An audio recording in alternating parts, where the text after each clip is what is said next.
അമേരിക്കയിലുള്ളവരും 5 പേര് ഇന്ത്യയിലുള്ളവരുമാണ്. അവർ കടന്നുപോയി അവർ ഭൂമിയിലായിരുന്നപ്പോൾ ചെയ്ത കാര്യങ്ങളെക്കുറിച്ച് അതിൽ പ്രതിപാദിച്ചിട്ടുണ്ട്. എൻ്റെ അനുജനായ ഡോക്ടർ CM ജേക്കബാണ് അത് പുസ്തക പ്രകാശനം ചെയ്യുന്നത്. അദ്ദേഹം ഡോക്ടർ സണ്ണി എഴുമറ്റൂരിന് നൽകിക്കൊണ്ട് പ്രകാശന കർമ്മം നിർവഹിക്കുന്നതായിരിക്കും. അതിനു മുമ്പ് അവർ ഇരുവരും 2 വാക്ക് സംസാരിക്കുന്നതായിരിക്കും.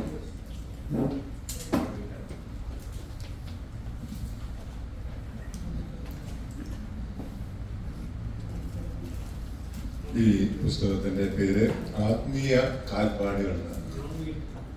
ഓർപ്പിച്ചതുപോലെ 10 പേരുടെ ജീവചരിത്രമാണ്. ആത്മീയ ലോകത്ത് നിന്ന് പോയി മറന്ന് തിരശ്ശീലയ്ക്കപ്പുറത്തേക്ക് പ്രവേശിച്ച 10 പേരുടെ ജീവചരിത്രമാണ് ഇതിൽ രേഖപ്പെടുത്തിയിരിക്കുന്നത്. ഈ ജീവചരിത്രം ഇങ്ങനെ പ്രസിദ്ധീകരിക്കാൻ പിന്നിൽ പ്രചോദനമായിരിക്കുന്ന വാക്കെന്ന് പറയുന്ന എബ്രായ ലേഖനം 13-ാം അധ്യായത്തിന്റെ 7-ാം വാക്യത്തിൽ നിന്നാണ്. നിങ്ങളോട് ജീവവചനം പ്രസംഗിച്ച് നിങ്ങളെ നടത്തിയവരെ ഓർത്തുകൊള്ളുക. ഈ വാക്യം വളരെ പ്രസിദ്ധമാണ്. പലർക്കും ഈ വാക്യങ്ങൾ ഇങ്ങനെ വായിച്ച് ഇവിടെ കൊണ്ടങ്ങ് അവസാനിപ്പിക്കും. നിങ്ങളോട് ജീവവചനം പ്രസംഗിച്ച് നിങ്ങളെ നടത്തിയവരെ ഓർത്തുകൊള്ളുകയും, അങ്ങനെ ഓർക്കുന്നതിന് വേണ്ടി അവരുടെ ജീവകാലത്ത് അവർ ചെയ്തിട്ടുള്ള ആത്മീയ പ്രവർത്തനങ്ങൾ, അധികം തേജസ്സേറിയ ശുശ്രൂഷയിൽ വ്യാപൃതരായിരുന്ന വ്യക്തികളാണ് ഇവരൊക്കെയും. അവരുടെ പ്രവർത്തനങ്ങളെ കുറിച്ചാണ് ഇതിൽ കൂടുതൽ വിശദീകരിച്ചിരിക്കുന്നത്. വരുന്ന തലമുറയ്ക്ക് പ്രയോജനപ്പെടുന്ന രീതിയിൽ ഉള്ള അവരുടെ ജീവിതാനുഭവങ്ങളും പ്രേക്ഷിത വൃത്തികളും അവരുടെ പ്രവൃത്തികളും അവരുടെ വിശ്വാസത്തിന്റെ മാതൃകകളും ഒക്കെയാണ് ഇതിൽ വിശദീകരിച്ചിരിക്കുന്നത്. എന്നാൽ ആ മുമ്പ് പറഞ്ഞ വാക്യത്തിന്റെ പിന്നിൽ അടുത്ത വാക്യം അധികം ആരും ശ്രദ്ധിക്കാറില്ല. അടുത്ത വാക്യം എന്ന് പറയുന്നത് അവരുടെ ജീവാവസാനം ഓർത്തുകൊള്ളുക. അവരുടെ ജീവാവസാനം. അപ്പം സ്റ്റാർട്ടിങ് സ്ട്രോങ് എന്ന് പറയുന്നത് വളരെ ഈസി ആയിട്ടുള്ള കാര്യമാണ്. ഫിനിഷിംഗ് സ്ട്രോങ് എന്ന് പറയുന്നത് വളരെ ബുദ്ധിമുട്ടുള്ള കാര്യമാണ്. ഫിനിഷിംഗ് സ്ട്രോങ് എന്ന് പറഞ്ഞാൽ ഒരു വിശ്വാസ ജീവിതം ആരംഭിക്കും. പലരും കപ്പൽ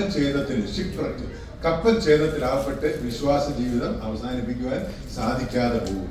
എന്നാൽ ഇവിടെ പറയുന്ന വ്യക്തികൾ അവരുടെ ജീവാവസാനം ഓർത്തുകൊള്ളുവീൻ എന്ന് പറയുന്നത്. കാരണം ദൈവവചനത്തില് ഒന്നും തെറ്റായ രീതിയിൽ കൂട്ടിച്ചേർക്കത്തില്ല. ജീവാവസാനം ഓർക്കുക എന്ന് പറഞ്ഞാൽ പലരും അവർ നിങ്ങളെ നടത്തിയവരായിരിക്കും, പക്ഷെ അവരുടെ ജീവിത അന്ത്യത്തിൽ അവർ തെറ്റിപ്പോയവരായിരിക്കും. അവരെ ഓർത്ത് അവരെ പോലെ ജീവിച്ച പ്രയാസങ്ങൾ വരും. അതുകൊണ്ടാണ് അവരുടെ ജീവാവസാനം ഓർത്തുകൊള്ളുക. എന്തിനാ ഓർക്കുന്നത്? അവരുടെ വിശ്വാസം അനുകരിക്കണം.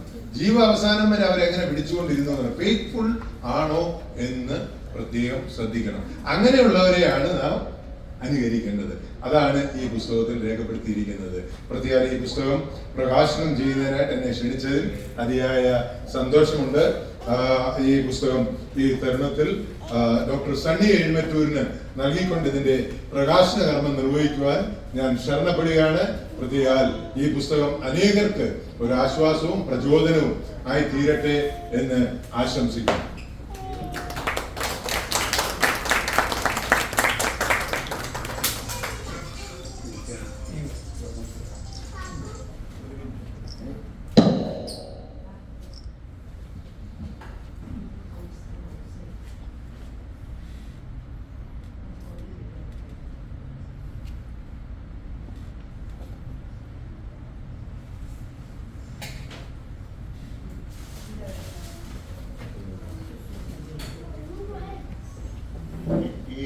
ഗ്രന്ഥം രചിച്ച ഡോക്ടർ മാത്യു വൈരമണ്ണനെ ഞാൻ അഭിനന്ദിക്കുന്നു. എന്തുകൊണ്ടെന്നാൽ നമ്മളിപ്പോൾ ഡോക്ടർ CM പറഞ്ഞതുപോലെ തന്നെ ചരിത്രത്തിന് വളരെ സംഭാവനകൾ നമ്മുടെ ജീവിതത്തിൽ വരുത്തി.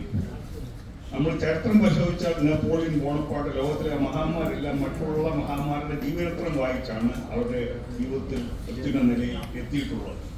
ബൈബിളിൽ തന്നെയാണെന്ന് നോക്കിയാൽ ആ ചരിത്രം വായിച്ചാണ് പല ആൾക്കാർക്കും ആത്മീയ പ്രചോദനം ഉണ്ടായിട്ടുള്ളത്. ഇവിടെ ഓർപ്പിച്ചതുപോലെ നമ്മൾ എങ്ങനെ ജീവിക്കുന്നു എന്നുള്ളതനുസരിച്ചാണ് ഇരിക്കുന്നത്. നമ്മളിൽ എല്ലാം താഴ്ചകളുണ്ട്, ആരും പരിപൂർണരല്ല.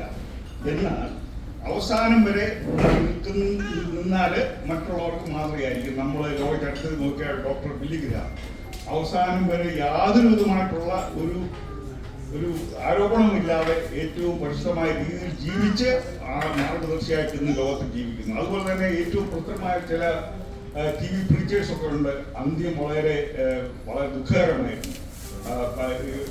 സ്ഥലം പടിക്കൊണ്ടുവന്ന് ഉടയ്ക്കുക എന്ന് പറഞ്ഞതുപോലെ അവസാനം എങ്ങനെയായിരിക്കും എന്നുള്ളതാണ്. അതുകൊണ്ട് നമ്മുടെ ജീവിതങ്ങൾ എപ്പോഴും നമ്മൾ ശുദ്ധമായിട്ട് നമ്മൾ കീപ്പ് ചെയ്യേണ്ട ആവശ്യമാണ്. ഇപ്പൊ ഇവിടെ പ്രതിപാദിച്ചിരിക്കുന്ന 5 വ്യക്തികൾ ഇവിടുത്തെ ആത്മീയ മണ്ഡലത്തില് നമ്മുടെ മലയാളികളുടെ സമൂഹത്തെ പലരെയും വഴി നടത്തിയവരാണ്. അവരെ ഓർക്കുന്നതും അവരുടെ ജീവിതത്തെ ഓർക്കുന്നതും ഏറ്റവും നല്ലതായിട്ടുള്ള സംഗതിയാണ്. നാട്ടിലെ 5 പേരുടെയും കഥ കേട്ടിട്ടുണ്ട്. ഇങ്ങനെ ഭാവിയിൽ അങ്ങനെ ഒരു മാതൃക കാണിക്കാനായിട്ട് ദൈവം നമ്മളെ എല്ലാവരെയും അനുഗ്രഹിക്കട്ടെ. ഡോക്ടർ മാത്യു വൈരമണ്ണിനും ദേവീദേവിനും ഞാൻ എൻ്റെ അഭിനന്ദനങ്ങൾ അർപ്പിക്കുന്നു. Thank you.